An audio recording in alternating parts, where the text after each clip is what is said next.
शुभ मध्याह्न प्रिय शिक्षार्थीगण एवं सहायक शिक्षकगण मु मानभंजन रणा सरकारी उच्च विद्यालय सहायक शिक्षक आज भर्चुआल क्लास को आपण मन समस्त को स्वागत करुचे। तो आम विगत 6 तारिख दिन आलोचना करथिले जे आम ओडिया साहित्य कथा जहाँकि आम आदि कवि सारला दास ठारू आरंभ करी आम अनेक गुड़िए कवि मानकर ना एवं तांकर कृतित्व आलोचना करथिला आ सेही पाठ को आमे एबे आगे नेबा पे चलो आमे समस्ते स्मार्ट बोर्ड पाखक जीवा। तो पंच षोडश शताब्दी रे ओडिया साहित्य जहाँकि थिला भक्तिमूलक एवं तांकर कृतित्व रे से सरल भाषा प्रयोग करुथिले। सप्तदश शताब्दी रे थिला रीति काव्य परंपरा आरंभ होइतिला एवं यह रीतिजुग नाम रे नामित मध्य होइतिला। राजदरबार रे कवि और काव्य स्थान पाइले दरबार प्रथा प्रचलन होइतिला। तो यही सप्तदश शताब्दी रे राजदरबार रे गोटे आमे जदि कहिबा गोटे सुमधुर सुललित भाषा रे लेखुवा गोटे कवि स्थान से राजदरबार रे रहितिला एवं एई प्रथाटा सप्तदश शताब्दी रो आरंभ मध्य होइतिला। काव्य आरंभर पूर्ण राग रागिणीमय सहज सरल ओडिया भाषा आ रहिला नाही जे काव्यर आडंबर पूर्ण रहिला राग रागिणीमय मध्य रहिला एवं से जो हमर पंचदश बा पंचसखा अछंती तांकर भलिया जो सरल भाषा रे लेखुथिले आ से सरल भाषा रे लेखा लिखि आ रहिला नाही। तो प्रथम करी आसिले किए ना रीतिजुगर साहित्य ग्रंथ गुडा कहला प्रथम करी आसिले पंडित विश्वनाथ कविराज तांकर कृतित्व हला साहित्य दर्पण। गुमुसर राजा धनंजय भंज जे कि आमे जानिछे आग को पढ़िबा कवि सम्राट उपेंद्र भंज अजा। तो से लिखिचंती कोन ना रघुनाथ विलास मदन मंजरी इच्छावती त्रिपुर मोहिनी अनंग रेखा। ता परवर्ती कवि हेले भक्त कवि दीनकृष्ण दास जे कि राजा दिव्य सिंह देवंकर ठारू राजद्रोह अपराध रे मध्य दंडित होइतिले एवं से राजा को राजगादी रु हटेबा पई मध्य चेष्टा करथिले आ तामे लिखिथिले किछि ग्रंथ तार ना हला नामरत्न गीता रस विनोद जगमोहन छंद प्रस्ताव सिंधु एवं रस कल्लोल। एई रस कल्लोल कविता ग्रंथटी क आद्य नियम विशिष्ट। एई ग्रंथर प्रत्येक पदर आरंभ प्रथम अक्षरटी क रु आरंभ होइछि। तापरे परवर्ती कवि हेले लोकनाथ विद्याधर जे कि सर्वांग सुंदरी वृंदावन विहार नीलाद्री महोत्सव लिखिथिले। रीतिजुगर गोटे प्रख्यात कवि होइछंती कवि सम्राट उपेंद्र भंज जांकर जन्मस्थान हेला भंजनगर निकटरे कुल्लाड़ ग्राम एवं तांकर प्रपिता बेले पिला माने देखि पारुछ तुम स्क्रीन रे अछि प्रपिता कहिले होजंती अजा। तांकर बापांक बापा दिले धनंजय भंज जहाँकि आमे किछि समय पूर्वरु तांकर किछि काव्य कवितार विषय रे वर्णन आमे आलोचना करितिला हला। तांको पिता दिले नीलकंठ भंज से शिक्षा रे नाना धर्मशास्त्र पुराण ग्रंथ कोश ग्रंथ अध्ययन मध्य करिसंती एवं तारक मंत्र प्राप्तरु से श्री रामचंद्र तांकर इष्ट देवता भावरे से मणि नीतिले एवं 52टी ग्रंथ रचना मध्य करथिले। तांकर राजपद प्रति अनासक्त थिले। राजपद कहले से थिले गोटे राजकुमार और राजकुमार जेहेतु तांकर इच्छा थाए जे सारा राज्य को शासन करिबा पई किंतु तांको मनरे सेही आसक्त मनोभाव थिला नहीं। राजगद्दी प्रति तांकर आसक्त मनोभाव नथिला। तांकर किछि साहित्य कृति हला लावण्यवती कोटि ब्रह्मांड सुंदरी वैदेहिक विलास जहाँकि ब आद्य नियम रे लेखा होइछि। जो पदर देखुछ पिला माने एई जो नील बोर्ड रे लेखा जाइछि बधीर नुहई वीर बोइला कहि धीवर शुणिनी पथरे पथर बोला बाली पड़ी तो चरणु आशंका पूजेणु नौका नायिका हेले बुड़ीब भेला ବୃତ୍ତିଏ ମୁଁ ପୋଷେ କୁଟୁମ୍ବ ବସାଇ ନ ଦେବି ପାଦ ନ ଧୋଇ ନାବ। ଏଇ ଯୋଉ ବୈଦେହୀଶ ବିଳାସର ଗୋଟେ ପଦରେ ଏହା ହଉଛି କୈବର୍ତ୍ତ ଆଖ୍ୟାନ। ତ ସେଥିରୁ ଯୋଉ ପ୍ରଥମ ଅକ୍ଷର ହଉଛି ବରୁ ଆରମ୍ଭ ହେଇଛି, ସେଇଭଳି ରସିକ ହାରା ବୋଲି କଲା କୌତୁକ, ଯାହାକି କ ଆଦ୍ୟ ବର୍ଣ୍ଣ। କଲା କୌତୁକର ପ୍ରଥମ ପଦର ପ୍ରଥମ ଅକ୍ଷରଟି କ ବର୍ଣ୍ଣରୁ ଆରମ୍ଭ ହୋଇଛି। ତାପରେ ପ୍ରେମ ସୁଧାନିଧି ଏଥିରେ, ତାପରେ ସୁଭଦ୍ରା ପରିଣୟ ସେଥିରେ ସ ଆଦ୍ୟ ନିୟମ ଅଛି, ଯାହାର ପଦର ପ୍ରଥମ ଅକ୍ଷର ହଉଛି ସ। ତାପରେ ତ୍ରିଲୋକ୍ୟ ମୋହିନୀ, ଯାହାକି ତ ଆଦ୍ୟ ବର୍ଣ୍ଣ, ପଦର ପ୍ରଥମ ଅକ୍ଷର ହେବ ତ।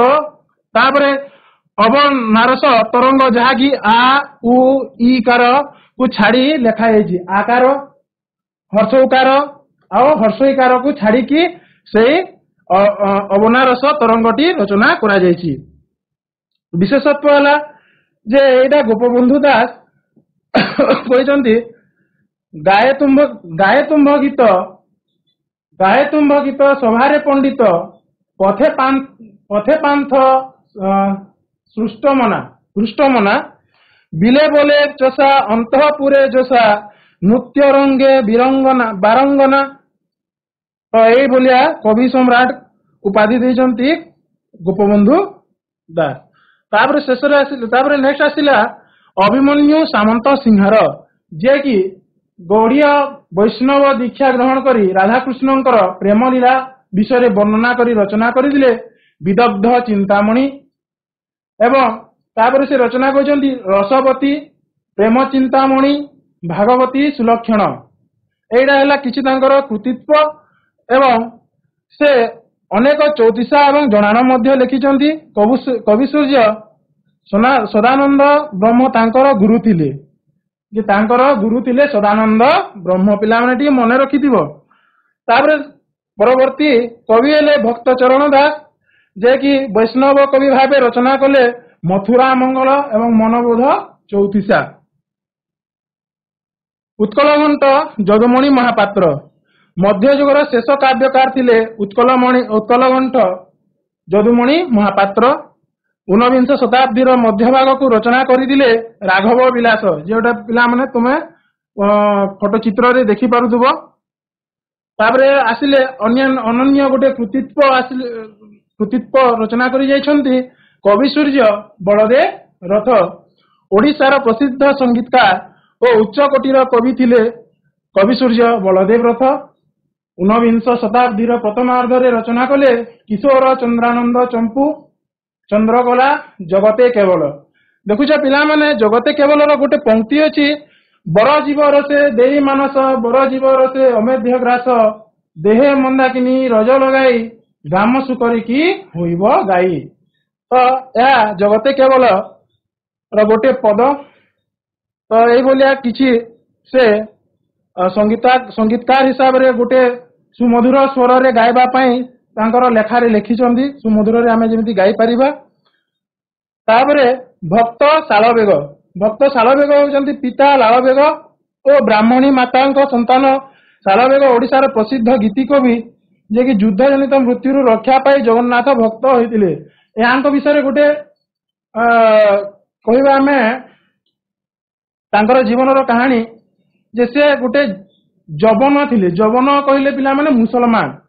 ଆଉ ମୁସଲମାନ ହେଇକି ସେ ଯେତେବେଳେ ଯୁଦ୍ଧରେ କ୍ଷତ ବିକ୍ଷତ ହେଲେ, ତ ସେ ପ୍ରଭୁ ଜଗନ୍ନାଥଙ୍କ ଆଶୀର୍ବାଦ କ୍ରମେ ସେ ନୂତନ ଜୀବନ ପାଇଥିଲେ। ଏବଂ ତାଙ୍କର ସେ ନୂତନ ଜୀବନ ପାଇବାରୁ ସେ ପ୍ରଭୁ ଜଗନ୍ନାଥଙ୍କର ଗୋଟେ ବଡ଼ ଭକ୍ତ ହେଇଥିଲେ।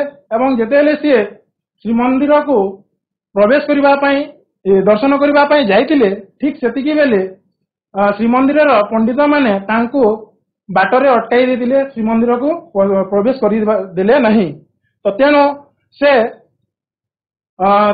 ଯେତେବେଳେ ସେ ରଥଯାତ୍ରା ହୁଏ, ତ ତାଙ୍କର ଯୋଉ ଆମର କହିବା କଣ ନା, ଯୋଉଠି ସମାଧି ଦିଆଯାଇଛି, ସେଇଠି ଯାଇକି କିଛି ସମୟ ପାଇଁ ରଥଟା ରହିଯାଏ, ଆଗକୁ ସେ ଗଡେ ନାହିଁ। ତ ଏଇଟା ଅଛି ନା ଭକ୍ତ ଶାଲବେଗ ଏବଂ ପ୍ରଭୁ ଜଗନ୍ନାଥଙ୍କ ବିଷୟରେ କିଛି କିମ୍ବଦନ୍ତୀ ବା କାହାଣୀ ଆମେ ଯାହା ବି କହିପାରିବା। ସନ୍ଥ କବି ଭୀମ ଭୋଇ ମଧ୍ୟଯୁଗୀୟ ସନ୍ଥ ଧାରାର शेष दीपशिखा सन्थ भीम भोई आदिवासी कंध परिवार संतान होई तथा आजीवन पितामाताहीन और चक्षुहीन होई गोचारण करी जीविका निर्वाह करुथिले।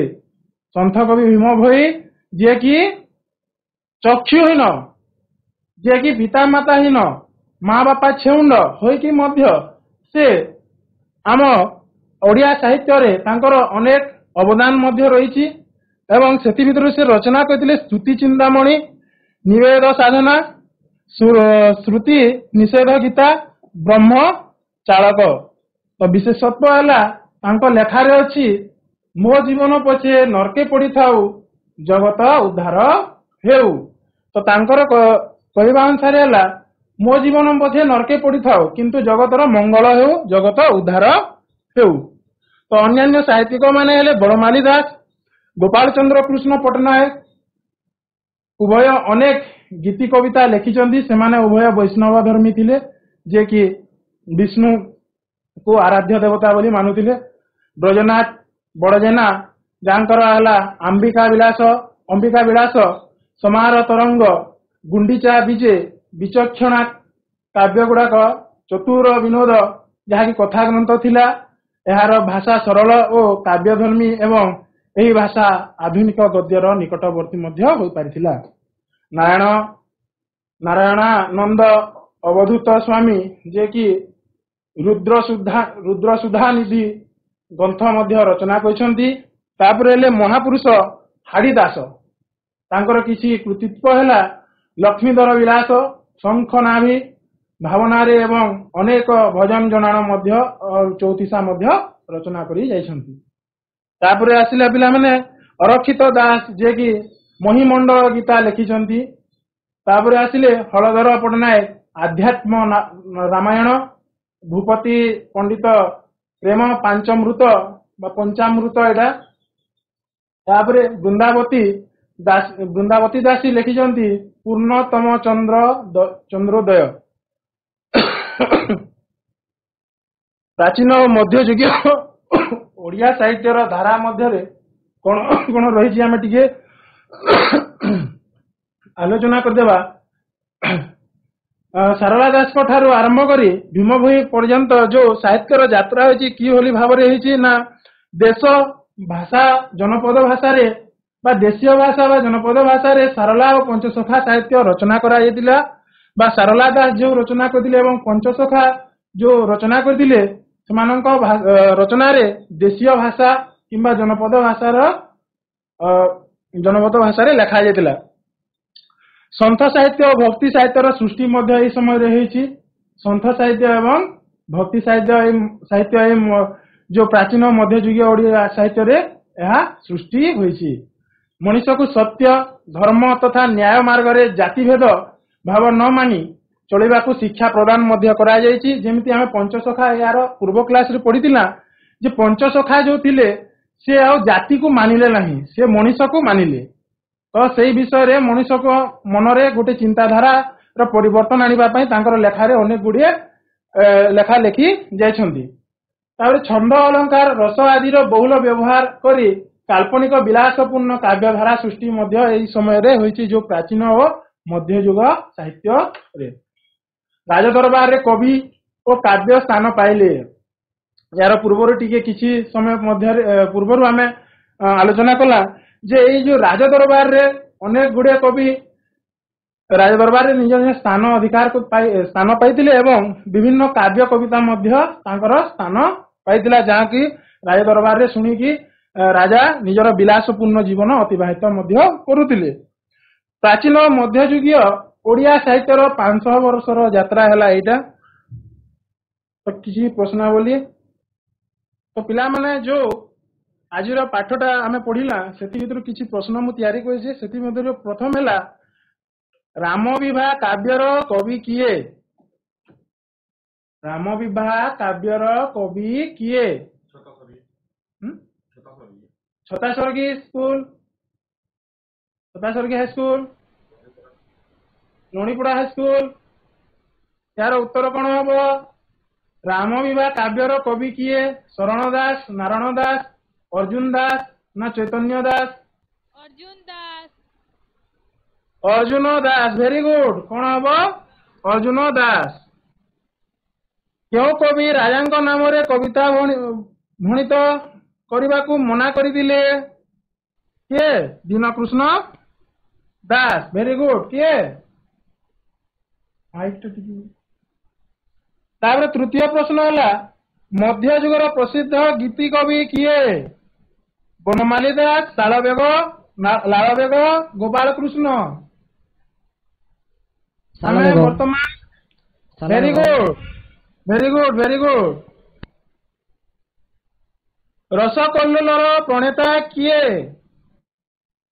बलराम दास दीनकृष्ण दास दनई दास बलिंगा दास दीनकृष्ण दास बहुत बढ़िया दीनकृष्ण दास वेरी गुड दीनकृष्णଙ୍କର କେଉଁ କାବ୍ୟଟି କ ଆଦ୍ୟ ନିୟମରେ ରଚିତ ପିଲାମାନେ ଟିକେ ଉତ୍ତର ଦିଅ रसकल्लोलम वेरी गुड बहुत बढ़िया पुओ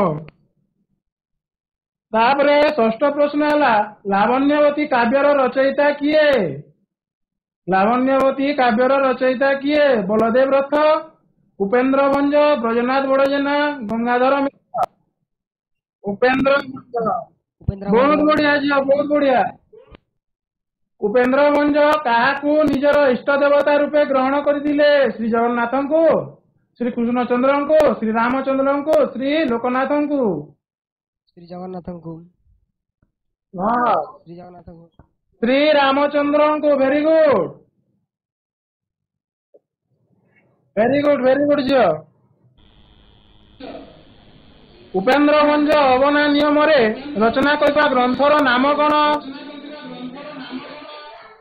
अबना रस तरंग लावण्यवती नो अबना रस तरंग वेरी गुड झील अबना रस तरंग हाँ वेरी गुड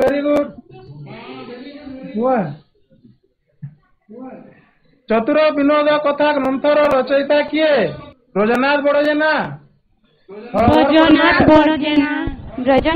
बड़जेना बहुत बढ़िया रुद्र सुधानिधि कहार सृष्टि बा किए रचना करिसंती बीएस स्कूल यार उत्तर दियो रुद्र सुधानिधि कहार सृष्टि बा किए रचना करिसंती नारायणानंद अवधूत स्वामी वेरी गुड नारायणानंद अवधूत स्वामी अवधूत स्वामी तापरे एकादश प्रश्न है ओडिया साहित्य रे किए विदग्ध कवि भाव में परिचित भीम भोई ना भीम भोई नो भूल उत्तर अभिमन्यु सामंत सिंहार वेरी गुड अभिमन्यु सामंत सिंहार को कहा जाए विदग्ध कवि तापर अभिमन्यु सामंत सिंहार गुरु किए थिले सदानंद ब्रह्मा बनमाली दास सदानंद ब्रह्मा वेरी गुड सदानंद ब्रह्मा तापरे त्रयोदश प्रश्न है मथुरा मंगल कहार सृष्टि बा किए रचना भक्तचरण दास भक्तचरण वेरी गुड दास ओडिया भाषा रे प्रथम चंपू काव्यर नाम कौन ईश्वर चंद्रानंद चंपू कृष्णानंद चंपू रामानंद चंपू केउटी नुहे ऑप्शन कोटिए पढ़िल झियो हाँ किशोर चंद्रानंद चंपू वेरी गुड तापर पंचदश प्रश्न है मनोबोध चौतीसार रचयिता किए मनोबोध चौतीसा किए रचना करिसेंती वीरमित्रपुर हाईस्कूल किए उत्तर देला 15 नंबर प्रश्न उत्तर कौन हम मनोबोध चौतीसा किए रचना करिसेंती अभिमन्यु सामंत सिंहार वेरी गुड भक्तचरण दास सेटा भूल उत्तर है तापर 16 नंबर प्रश्न है କିଶୋର ଚନ୍ଦ୍ରାନନ୍ଦ ଚମ୍ପୁର ରଚୟିତା କିଏ? ବଲଦେବ ରଥ। ବଳଦେବ ରଥ। ବହୁତ ବଢିଆ। କବି ସୂର୍ଯ୍ୟ ବଳଦେବ ରଥ। ମହିମା ଧର୍ମର ଆଦି କବି କିଏ? କାହାକୁ ମହିମା ଧର୍ମର ଆଦି କବି ବୋଲି କୁହାଯାଏ? କୁହ କୁହ। ବୃନ୍ଦାବତୀ ଦାସୀ। ନା ନା। ଅପସନ କ। ଯାହାର ଚକ୍ଷୁ ନଥିଲା, କେଉଁ କବିଙ୍କର ଚକ୍ଷୁ କୁନ୍ତଳ ନଥିଲା? କୁମାର ସାବତ। ନା। ଅପସନ ଖ ଭୀମ ଭୋଇ। ଭୀମ। କିଏ? ସନ୍ଥ କବି ଭୀମ ଭୋଇ। ଭୀମ ଭୋଇଙ୍କ ମୁଖ୍ୟ କୃତିର ନାମ କଣ? ଯାହାକି ତାଙ୍କର ସ୍ୱତନ୍ତ୍ରତା ଲାଭ କରିଛି ଆମ ଓଡ଼ିଆ ସାହିତ୍ୟରେ। ଭୀମ ଭୋଇଙ୍କ କେଉଁ ପୁସ୍ତକଟି ମୁଖ୍ୟ କୃତି ବା କେଉଁ ଗ୍ରନ୍ଥଟି ମୁଖ୍ୟ କୃତି?